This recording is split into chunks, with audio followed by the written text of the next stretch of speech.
বাংলাদেশের সাথে যে এই দুটো ম্যাচের টেস্ট সিরিজের পরে যে তিনটে ম্যাচের যে একটা টি-20 সিরিজ রয়েছে, সেই সিরিজের জন্য যে টিম ইন্ডিয়ার যে দল ঘোষণা বা 15 জনের যে স্কোয়াড ঘোষণা, সেটা নিয়ে যে একটা আলোচনা চলছে কি সেই স্কোয়াডে 15 জনের স্কোয়াডে কারা কারা থাকতে চলেছে ও কারা কারা বাইরে চলেছে। এই স্কোয়াডের সব থেকে যে বড় একটা যে নাম উঠে আসছে সেটা হচ্ছে ঈশান কিষান।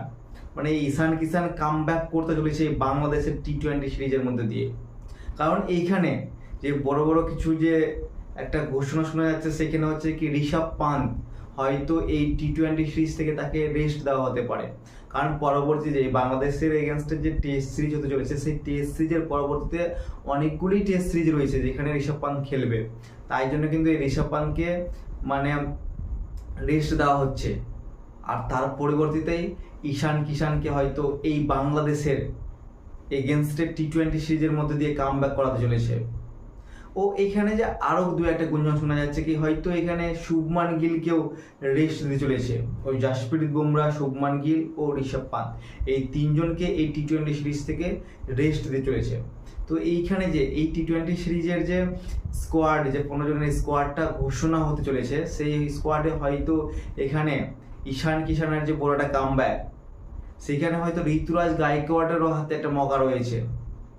ও এখানে যে স্লটগুলো যে ফাঁকা রয়েছে, কারণ এখানে সঞ্জু স্যামসন তারও নামে শোনা যাচ্ছে কি তিনিও হয়তো এই 15 জনের স্কোয়াডে আসতে পারে।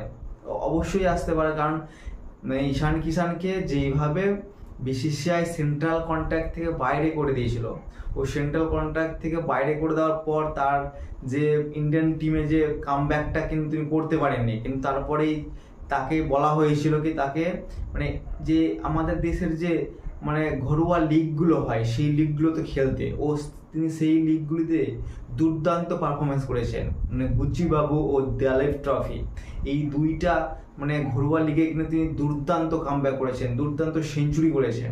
ও তার জন্যই কিন্তু বিসিসিআই ও ইন্ডিয়ান ক্রিকেট টিমের সিলেক্টররা কিন্তু ঈশান কিষানকে নিয়ে ভাবছেন ও তার কামব্যাকটা নিয়ে।